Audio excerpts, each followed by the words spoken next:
बैंगन ने सबको बोला हुआ था कि अगर कोई भी लड़ाई करता हुआ दिखाई दिया तो उसे देश से निकाला दे दिया जाएगा। इसीलिए बहुत सारी सब्जियां आपस में मनमुटाव होने के बाद भी लड़ाई नहीं करती थीं। पर एक दिन ऐसी घटना घटती है कि मटर को नगर छोड़कर जाना पड़ता है। तुमने इस नगरी का रूल तोड़ा है, इसलिए तुम्हें यहाँ से जाना होगा।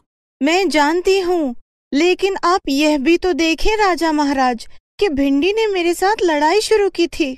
मैंने तुम दोनों की बातें भी ध्यान से सुनी थी और जितने भी गवाह थे उनकी बातों को भी ध्यान से सुना था, और आखिर में नतीजा यही निकला कि तुमने बहुत पहले ही इस लड़ाई की शुरुआत की थी। और आखिर में तुम्हारी इतनी हिम्मत कि तुमने भिंडी को थप्पड़ मार दिया। बस मुझे इससे ज्यादा और कुछ नहीं कहना और तुम्हारी कोई बात भी नहीं सुननी है। तुम अभी अपना सामान बांधो और इस नगर को छोड़कर चली जाओ। मटर को बहुत दुख हो रहा था क्योंकि वो जानती थी कि शुरुआत उसने नहीं की थी, पर भिंडी ने पता नहीं किस तरह सबको अपनी साइड मिला लिया और नतीजा उसके खिलाफ हो गया। मैं जानती हूँ बेटा, तू कभी झूठ नहीं बोलती। राजा का आदेश तो राजा का आदेश है। तू जहाँ भी रहे खुश रहना। तुम्हारी माँ का आशीर्वाद हमेशा तुम्हारे साथ है। मटर जब अपना देश छोड़कर जा रही थी तो भिंडी दरवाजे पर खड़ी होकर इतराने लगी। आहा, देखा मुझसे लड़ने का नतीजा। मैं जानती हूँ कि मैं झूठ नहीं बोलती और इसीलिए मैं तुम्हें और मेरी बात ना सुनने के लिए इस नगर को श्राप देती हूँ कि एक दिन ये नगर खत्म हो जाएगा और सब कुछ तभी सही होगा जब तुम आकर मेरे पैर पकड़ोगी और अपनी गलती की माफी मांगोगी और सबको सच बताओगी। मैं और तुमसे माफी मांगूंगी। जाओ जाओ, जल्दी जाओ यहाँ से और अपनी शक्ल फिर कभी मत दिखाना। मटर वहां से चली जाती है, पर उसके मन में ये बात घर कर जाती है कि उसे बिना गुनाह के सजा दी गई है। इसीलिए वो उदास हो जाती है और मन ही मन कसम खाती है कि अब वो कभी भी किसी पर विश्वास नहीं करेगी। फिर काफी दूर चलने के बाद वो एक ऐसी जगह पहुंच जाती है जहां पर एक दूसरा नगर था और वहां पर बहुत सारी सब्जियां थीं। तुम्हारा रंग रूप काठी हमारे यहाँ की सब्जियों से बिल्कुल भी नहीं मिलती। क्या तुम कहीं दूर से आई हो? हाँ, मैं बहुत दूर से आई हूँ। क्या आप लोगों के यहाँ मुझे रहने की जगह मिल जाएगी? हाँ, क्यों नहीं, पर तुम इतनी उदास हो, दुखी क्यों हो? नहीं, ऐसी तो कोई बात नहीं है। असल में मैं बहुत दिनों से चल रही हूँ, इसीलिए थक गई हूँ।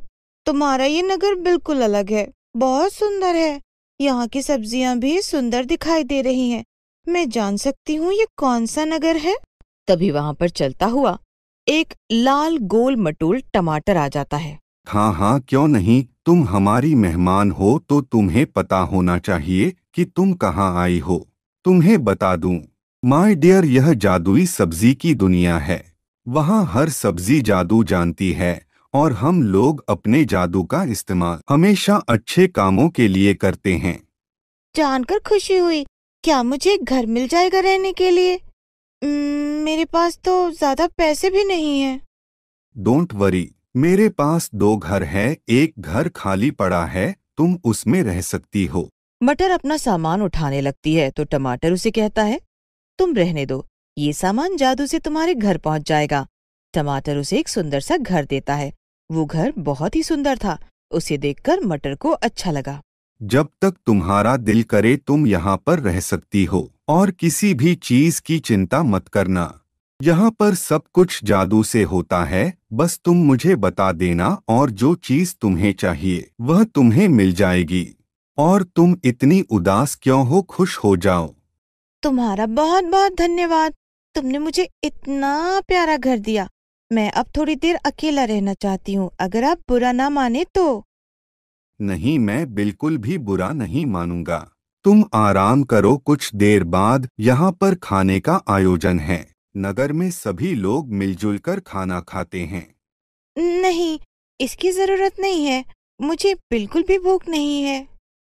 टमाटर वहां से चला जाता है, लेकिन उसे मटर का स्वभाव बड़ा ही अजीब लगा। मैंने सुना है कि कोई मेहमान आया है जिसे तुमने अपना घर रहने के लिए दिया है। हाँ मेरे दोस्त, तुमने बिल्कुल सही सुना है, लेकिन मुझे ऐसा लगता है जैसे कि वह बहुत उदास है, उसके साथ बहुत बुरा हुआ है। परेशान मत हो, यहाँ पर आने के बाद सब ठीक हो जाता है। सब है ना उसके साथ यहाँ खेलने को, वो खुश हो जाएगी। हाँ, यह भी तुमने सही कहा। चलो हम लोग खाने की तैयारी करते हैं। फिर सारी सब्जियां। अगर आपको मेरी कहानी अच्छी लगी हो तो मेरे चैनल को सब्सक्राइब करें, ज़्यादा से ज़्यादा शेयर करें और कमेंट करें, और ऐसे ही आप लोग के लिए मज़ेदार कहानी